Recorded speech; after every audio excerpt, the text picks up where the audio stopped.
So George Paxinos, we're very lucky to have him with us today. Very famous neuroscientist who studied at Berkeley, McGill, and Yale.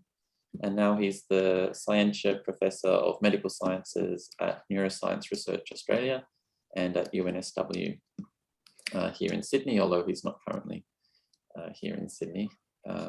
Back in Athens at burning the midnight oil. It's about midnight local time, but apparently that's early for George. He discovered how many brain regions? 94 brain regions. How many homologies?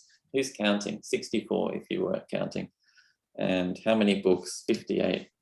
That's pretty good. 60 plus would be nice, and he's getting there. His first book ever written was The Rat Brain in Stereotaxic Coordinates. I've cited it at least 5 times, and so I've contributed to it being the most cited publication ever written in neuroscience. Not many people can say that. In fact, only one, and he is the one. And it's the 3rd most cited book in all of science, or it was for 3 decades at least. And so very lucky to have George here, and he's just written a new book, 20 years in the making. And so he's going to introduce that to us today. So thanks very much, George. Pleasure to have you. Thank you, Ben. Thank you, Peter, for arranging this opportunity for me. And if I can quote Mark Twain, I always get embarrassed when they introduce me. They never say enough. Now, on Brain and Mind, or Why Psychology Lost Its Soul, I've given various titles to this, and I will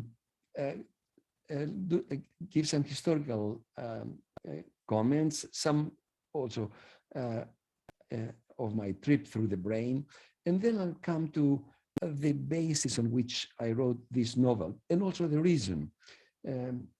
And it wasn't easy, as Ben said, 21 years, and why psychology lost its soul. And here we go. The River Divide, the novel, is in the environmental genre, and it broke a record in the time it took for me to write it. And I used neuroscience principles in the formation of characters, such as those related to the mind, soul, free will, and consciousness. Environmental issues are at the center of the novel. That's the reason I wrote it, including the question of whether the brain is the right size in quotes, for the survival. Characters in the novel speak directly of the principles of neuroscience, as, for example, Professor Eastbrook does, or demonstrate this through their behavior. And they never display free will. They just will not. You will see. Brain and Mind. Who is the puppet and who is the puppeteer? I have some credentials, very tenuous, small, with some of the greats in psychology. I was taught by someone who was taught by the PhD student of the founder of psychology, Wilhelm Wundt. So, Ben, if you shake my hand when we next meet, you will shake the hand that shook the hand that shook the hand that shook the hand of Wundt. And being, of course, writing these atlases is actually not always a positive thing. Charles Watson and I wrote the first one in 1982, and I recently met a lady at a neuroscience meeting, and she said, "George Paxinos, I thought you were dead." And we did that work on the rat, providing stereotaxic coordinates, and that really helped because the stereotaxic coordinates were accurate, and we were able to get a better, high resolution of what's happening in the brain because we used a stain that shows the brain as though it's colored in already. You don't need to be a great neuroanatomist to find that this area here is different from that, and that is different from that, and that's different from that, and et cetera, et cetera. That is, I got onto a good stain. And somebody said, Floyd Bloom, the gain in the brain is mainly in the stain. And someone else said, I don't always stain the mouse brain, but when I do, I prefer acetylcholinesterase. That is the stain I used. Now, we did the rat, and then I was interested in doing an atlas of the human brain, but then I thought of trying a primate. So we tried firstly we tried the marmoset, and also we tried a primate, this case actually in Rakuten, a chimpanzee actually, but I didn't have a photo of the chimpanzee. Look how close he looks to us externally. Internally, it's likewise. In fact, for the brainstem that we studied, one of the great apes, the chimpanzee, no difference. We found no difference. And you'll see later, the cortex of human is also similar. In fact, no differences in the areas between humans and non-human primates. Now, it isn't easy to find a chimpanzee brain. I wrote to the Taronga Park Zoo for the opportunity to do a postmortem when the chimpanzee died. They responded that they would be happy to oblige, but they hadn't had a death of a chimpanzee in the zoo for a decade. 2 months after receiving my letter, 3 chimpanzees died. I was lucky, they didn't suspect me, and they gave me the brain of one of them. And that really was the basis on which we did our brainstem work. But really, of course, people are interested in the cortex, and cortical work in the human is really not good enough.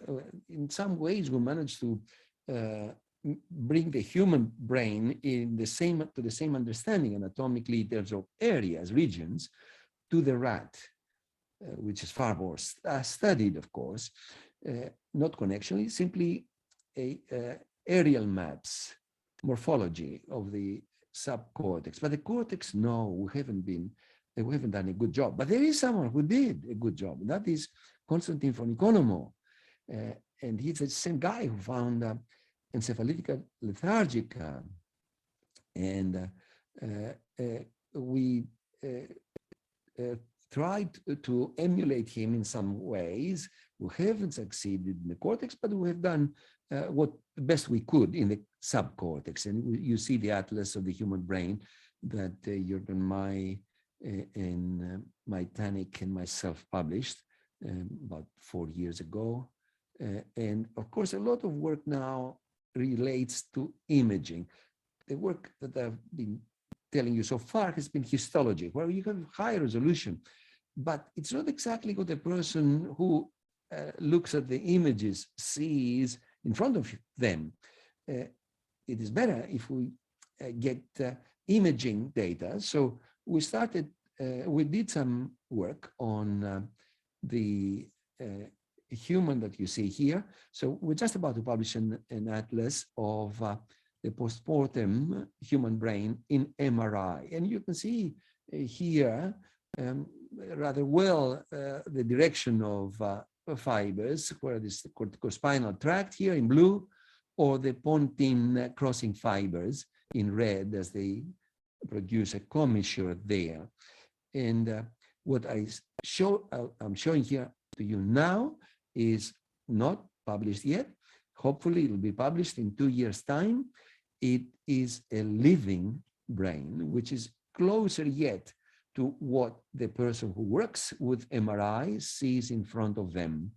That is the living individual, and it is one of us. There are 3 people publishing, well, trying to produce this atlas, to construct it, and this is the brain of Mark Shearer, a senior lecturer at University of Wollongong.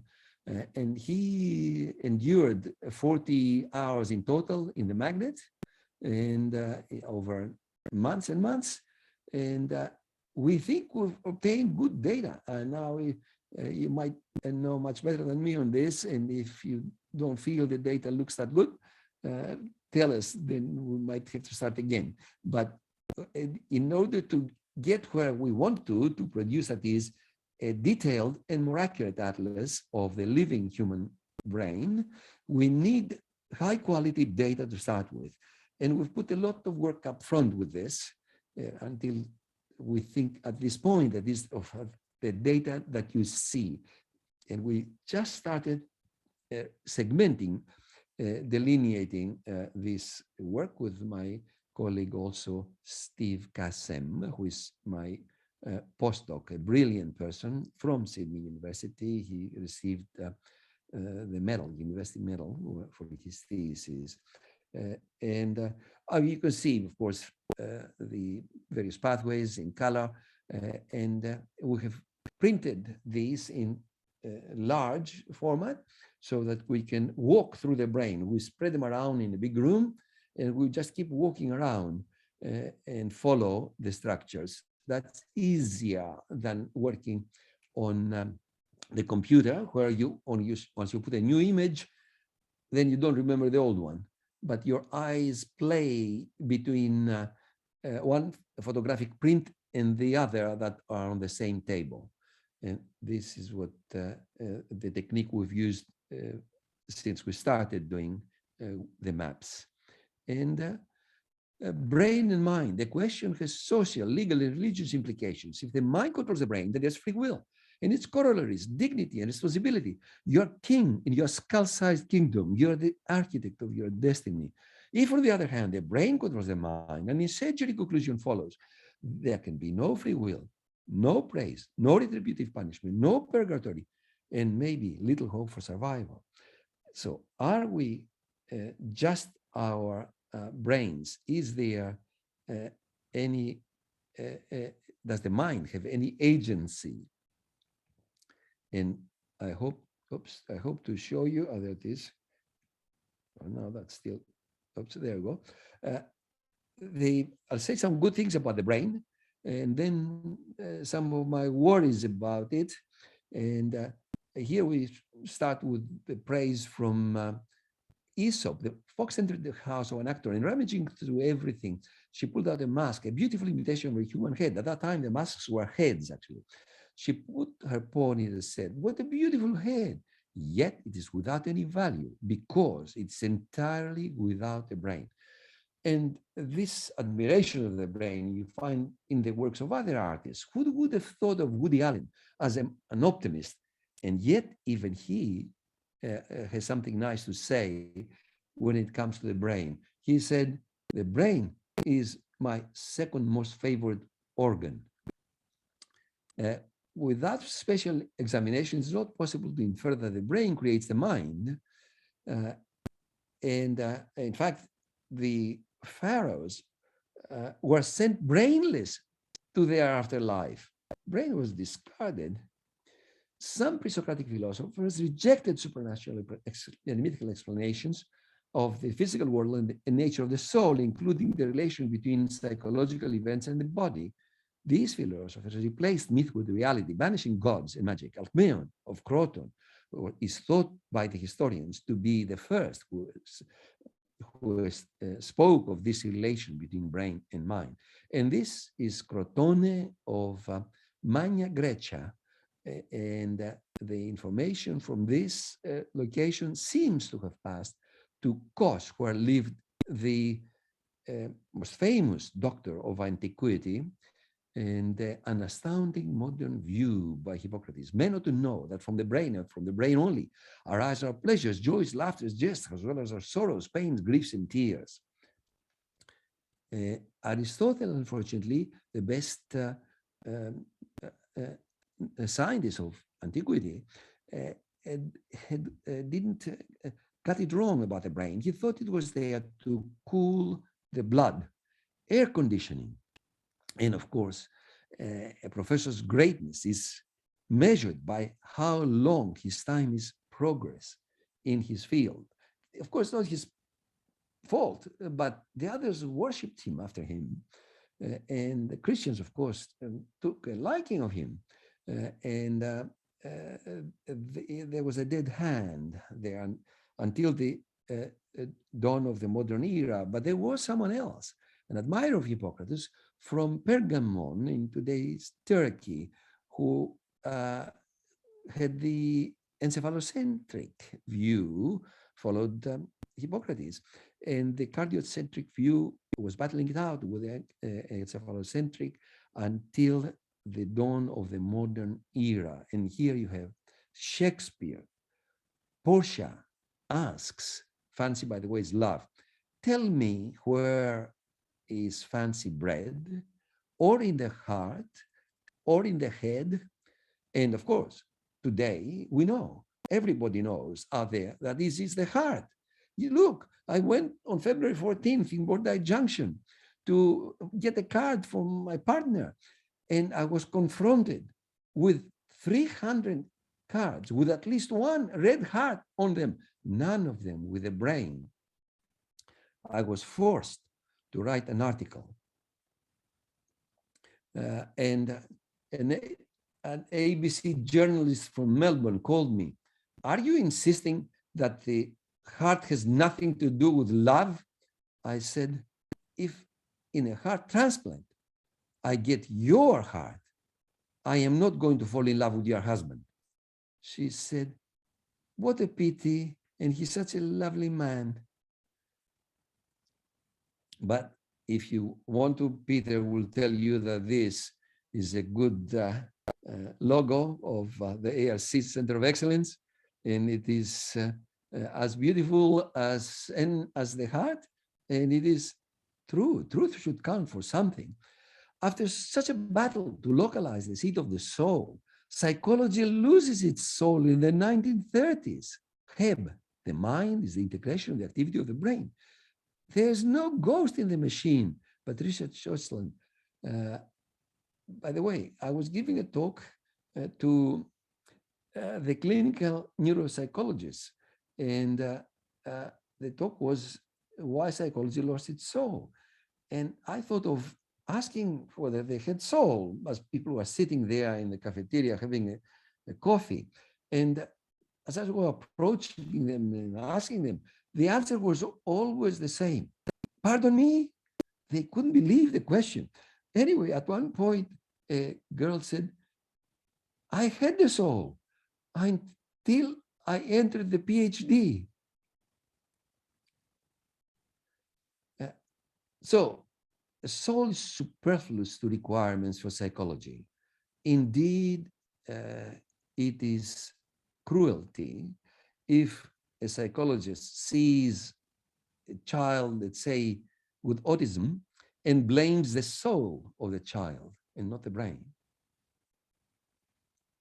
Many philosophers, neuroscience with them, believe that behavior is the product of two factors over which we have no choice: the genetic endowment, the parents, we don't choose them, and the environmental influence on that. We don't choose whether our mother smoked while she was pregnant, or our grandmother, through epigenetics, influenced us because of her drinking. In this view of many psychologists, perhaps a majority of neuroscientists, the environment sculpts character, just as in this statue of Apollo in the temple of Zeus in Olympia, and the environment sculpts behavior, sculpts character from the genetic endowment we are given, as Praxiteles sculpted Hermes from a block of marble. And in fact, just to jump to the book, the back page says, because they are identical twins raised apart in the book, all right? As different artists sculpt different statues from the same block of marble, different environments produce different characters, even in identical twins. The identical twins were raised apart, and they certainly had different differences, some common traits, but differences, as you can expect from the literature. Neuroscience agree Genes confer predilections. Many consider the environment is the only sculptor of behavior. If only we could abandon our undesirable desires, our depression, our obsessions, our compulsions, our unrequited love. If only we were the authors of our thoughts and not mere observers of what the brain presents us. If only the puppet could get hold of one of the strings with which the brain makes it dance. It seems the puppet is free only in as much as it loves its strings. Harris. Many neuroscientists believe that we are slaves of yesterday, but psychologists know one thing: today is tomorrow's yesterday, and the brain can change today. Until today, the brain will make the decision based on your experience before. There can be no freedom. And today, of course, you can change. Psychologists assist you in modifying behavior that you deem undesirable.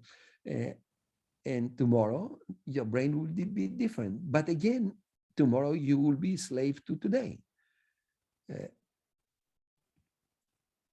In love, it is easier to indicate that there's no freedom. Carmen, l'amour est un enfant de poème, n'a jamais connu de loi. It doesn't know the law, love. And you might have come across people who said, I want to forget her, but I can't. It torments the people. You might have even felt it yourselves, that there's a saying, a song in Spanish, revuélveme mi amor para matarlo. Return me my love to kill it. Well, I mean, if you have free will, kill it yourself. Why are you asking the person to return you? Just kill it. And you might say, well, this is academic stuff. It's not quite. If you consider that over 50% of the people who are abandoned interfere with the person who abandons them at their home, at their work, at the internet, they might put nude photographs of them on the internet. They might hurt them. They might hit them. They might kill them. They might commit suicide. If only they listen to neuroscientists, they might understand and accept with equanimity that much as they cannot get rid of the undesirable love, the other person cannot make themselves love them. Now, if we accept that there is no freedom, no free will, then there'll be a different approach to crime and punishment. And I spoke to the High Court and Supreme Court justices that had an excursion to Neura. For 15 minutes, I had their attention, and they, at least those who spoke to me, they said that they agree there should be no retributive justice, no hate. And this is actually consistent with what Jesus said on the cross: forgive them because they don't know what they are doing. And now, the brain, if the brain is the puppeteer, it's important to know if the brain is the right size. I mean, you wouldn't want to have the wrong size brain if it makes a decision. If the brain was smaller, less clever, incapable of language than what it is, it would not have been able to produce the science and technology which today threaten existence. If the brain was larger than what it is, humans might have been able to comprehend the problem, even rectify. My conclusion on this is that the brain is just not the right size. And to avoid this problem, Homo sapiens, intelligence made them extinct. And I wrote a book. Let me see what the next transparency, that's right. But the issue with the brain in the right size, we really have to understand who we are. And unless we understand that we are just another primate on the planet with specialization of a larger brain, but not infallible, unless we understand that, well, of course, Darwin expelled the myth of uniqueness of humans, but this really has to be understood before we allow ourselves to have these ways of damaging the planet that without being able to control them. So I think that what we need to do is to understand the triple delusion, that we are in the triple delusion, that we have a soul, that we have free will, and that we are made in the image of God. If ever there was a hubris, it is it, that you are made in the image of God. Well, good luck to you. But if we are armed with the truth, that these things are not correct, that we are actually another primate, that in our brain we have leftovers of the reptilian evolutionary process, that we have Paleolithic emotions and a technology and institutions that threaten existence, then we might actually set our stern to the dawn and not to the grave of our children, and make wings of our oars. You might have seen where I borrowed the metaphor, though I have inverted it. It's Dante. It's the opposite that he says. And oh yeah, and so I decided to write a book because of failure, of defeat. I was trying for a decade to save the tramway corridors of Sydney, the city with the second most extensive tramway system in the British Commonwealth. And there you can see actually at the bottom right, you can see Clover Moore. She was setting the first spike in the new light rail system. That was back in the 80s and 90s, of course. We failed. They just destroyed. They didn't hypothecate the system for a future light rail system. And when 30 years later they did it, they didn't do it well. They put it in the middle of the road. No, it should have gone, it's natural corridors. They built an apartment block in Randwick that blocked the corridor between Coogee and the CBD. But it's like building an apartment block to block the Parramatta to the city line. That's mad. That's, you build the apartment block somewhere else and keep that as a corridor, public transport corridor. Anyway, in this novel, I put some of the things that you will see actually, the cells that are described there when Ben reads that section. I worked with my colleague Istvan Tork, who was head of anatomy. I was not a real anatomist, I was a psychologist, but I paired with Charles Watson and Istvan Tork, and I learned something. Istvan unfortunately died from temporal lobe glioma. And there are two things that are in the book that relate to him. One is that when I picked up a brain from the Austin Hospital in Melbourne, flew it to Sydney, sectioned it, and looked at fresh tissue, unfixed, at the cells. I called him and I said to him, they are like stars, and they indeed were shining. They were shining blue. They were beautiful. And because every other way that people punish the brain, you get less good staining. We used unfixed tissue and we got good staining.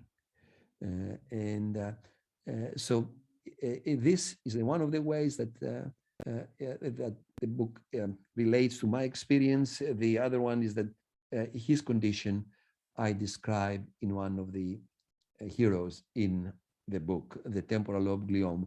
And actually, I was pleasantly surprised. A lady who read it in Greece, she she diagnosed her friend with temporal lobe glioma on the basis of the description in the novel. So I try to keep the science accurate, even though it had to be at a level that's comprehensible, but it is accurate. It's not inaccurate. In fact, if you go and, and do histology on what Ben will read you, you'll get the histology right. Okay. Now, I'll show you some photos from the trip I undertook to write the book. And here's Masada, where a formidable discovery occurs, which leads to the birth of identical twins through cloning. And here we go, the route that we traveled, and it is not sand, but it's actually soil. It is earth in the desert. And here's Jerusalem. And here's the crucifix in the Church of the Holy Sepulchre. And the lit stones at the top of Golgotha, on the top of which the Church of the Holy Sepulchre is located. And the lanterns over the bench, where is the representation of the anointing of the body of Christ. And here's the Holy Tomb. And just somebody there, not in the Christian church, just out there. In Jerusalem, you find people who believe in through God, which is worrying, very worrying, of course. But you try to convince them that there are other options. And here in the Wailing Wall and East Jerusalem and Ithaca, something happens here. And a monastery there will be a christening, and monastery still. And in Piazza di Spagna, something happens here. And Scalinata and St. Peter's. There's a description of St. Peter's in the novel from the eyes of one of the identical twins. And again, St. Peter's and Pantheon, to all gods, presumably. It means, well, it certainly means that, but the emperor also thought that he wanted to dedicate something to every god. And Antico Cafe Greco, another scene, and now the Amazon. It's a river divided, and you can see the division here. Two rivers powerfully flow in the same riverbed. They have a different catchment area, but their destiny is the same. One is darker than the other, one is colder than the other, one is more acidic than the other. The Rio Negro on the left, and Rio Solomo is on the right. And the two brothers will meet, will be raised apart. They will meet for a moment only, to be lost forever again in the Amazon, working on the opposite side of the environmental struggle. And in Buenos Aires here, the obelisk, might have seen it with Argentina's wings, and the pyramid in front of Casa Rosada, and Casa Rosada here, the presidential palace, and the Cathedral of Buenos Aires, and the medical school where the uprising occurs, students demanding that Argentina works with other nations to reduce human reproduction to sustainable levels through health and social measures And other, of course, demands they had, but that was one of them, which is most unlikely in Catholic Argentina. But there were some instigators for this, some minds behind it.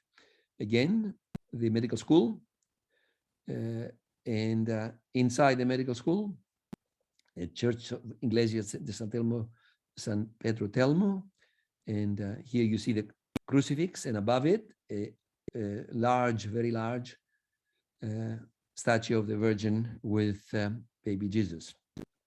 And above it, it says that praise is only to God. And here's the University of New South Wales. Something happens there. And here I am with Cristina Ferreira. She's the first girlfriend of Che Guevara. And she allowed me to use my conversation with her.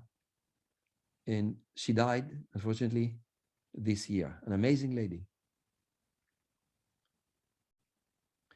And oops, there we go. My presentation.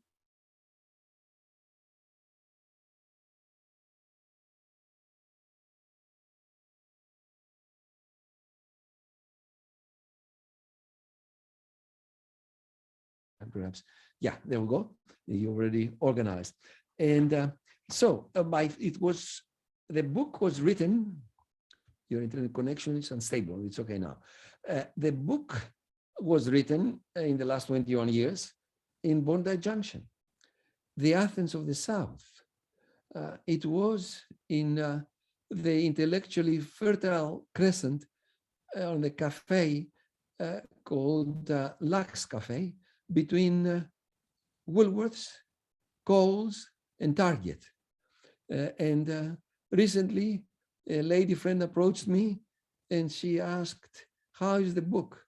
And I said, 21 years and still haven't finished. She said, "My cousin's novel was published posthumously." I said, "You're giving me hope." And I had a long struggle to find a publisher. I approached one long ago, and he asked, "What does it deal with?" I said, "Well, it's science fiction. It deals about the environment, neuropsychology. It's about asking the question, what would Jesus say about the state of the environment? Identical twins raised apart. And on what shelf would I place it?" And until that point, I was convinced of the Woody Allen dictum. If you are a bisexual, you double your chances for a rendezvous on a Saturday night. I gave an early version of my novel to my son to read, and he came back, "Dad, your novel is a page turner. I had to turn back to see what the hell you said." And I took classes. If you look at the acknowledgements, probably another record is broken by how many people gave help because it needed it. But I had good friends, and some of them really spent weeks on it. I mean, authors, writers themselves, yeah, they're thanked, as you would see. I had also luck with editors. So what you see now is not what I wrote. Now, the book has a secret. You might say secrets, secrets. But I need to warn you of what happened to Socrates when one of his pupils said to him, "Would you like to know a secret about Diogenes? Firstly, you've got to tell me about this secret. Is this secret true? I don't know. I heard it. Secondly, is this secret something good about Diogenes? I don't know how he takes it. Thirdly, is this secret something that will please me to know? It depends how you take it. Then I don't want to know this secret. And it's for this reason that Socrates never found out that Diogenes was sleeping with his wife. Thank you for listening to me. And if there are any questions, I'd be pleased to try to answer. All right, thanks, George. Zinger a minute through that talk. That was great. We've never had so many one-liners in one of our seminars before. Okay, so now we get to the part of the talk where we're going to have some readings. That's right. I guess like a wedding or a funeral or one of those sorts of events where someone comes up and sits at the lectern and reads a passage of their choosing. And so I've got a copy of the book in front of me with 3 highlighted passages that George has asked someone to read.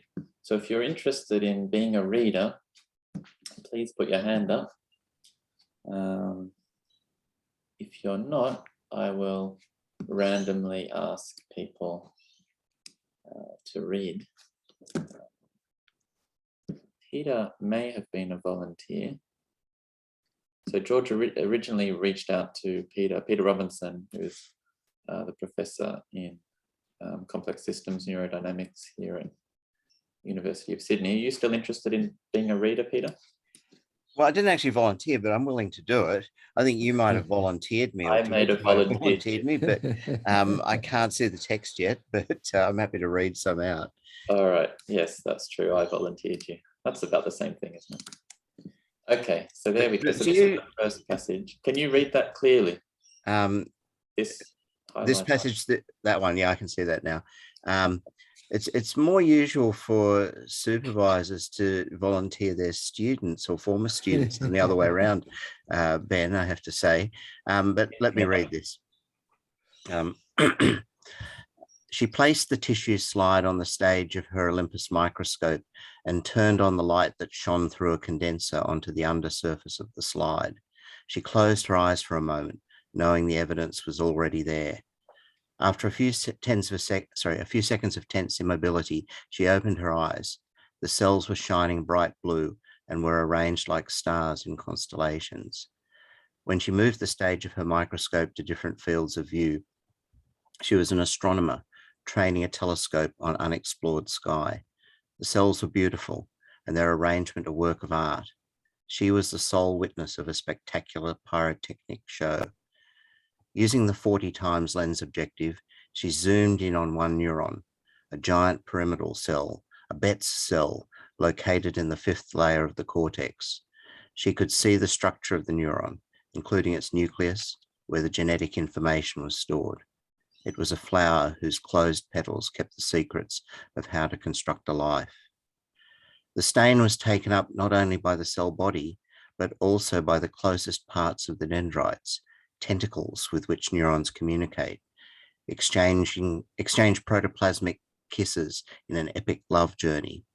The cell looked as though it had been obtained from an on-the-spot biopsy during surgery, rather than from a 2,000-year-old tissue. She zoomed out and looked at the distribution of the cells again. This was not just any brain. These were not just any cells. These were the neurons responsible for historic change in civilization. All the ideas come from here. All the courage was generated here. All the suffering was endured here. Bent over the microscope, Evelyn closed her eyes again as she recalled the discovery of the ossuary and the stigmata on the skeleton. She opened her eyes. Arranged in 6 neat layers were giant pyramidal cells, granule cells, spindle cells, stellate cells, chandelier cells. These are the gems of his mind. Thank you, Peter. That was great. Oh, beautiful. Thanks, Peter. All right, next. Let's see if there are any volunteers, yeah. Oh, and all the virtual applause coming in as well. All right, still no volunteers. All right. Oh, Brandon's put a love heart in. Does that mean you want to read, Brandon?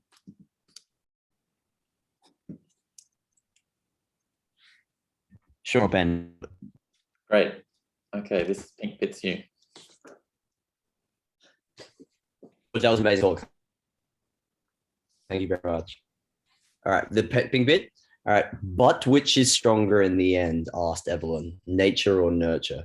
Both genes and the environment are essential for all behavior. It is not nature versus nurture, but nature via nurture. Intelligence is the product of two factors: the genetic endowment inherited from parents and the environmental influences on that endowment. The contribution of the two cannot be disambiguated. The professor had interlaced his fingers and was making as if to pull them apart while they refused to oblige. Nonetheless, given similar socioeconomic backgrounds and schooling, we can assume IQ is principally determined by the genetic makeup and motivation. He quickly added, motivation itself has a hereditary and an environmental component. Michael could see Evelyn was completely absorbed, and what the professor was saying would hardly dissuade her from the course she had embarked upon. The embryo she had constructed was progressing normally, and the intended day of transfer was the following week. To fit in with her natural cycle, are there any other factors that can influence behavior besides genes and environment, he asked. Nobody has come up with any other credible factor. The professor scratched the back of the rat, which by now had crawled up out of his pocket and nestled in his lap. What is virtually never appreciated is that the environment has an influence on which genes are expressed, that is, which genes become active in brain neurons.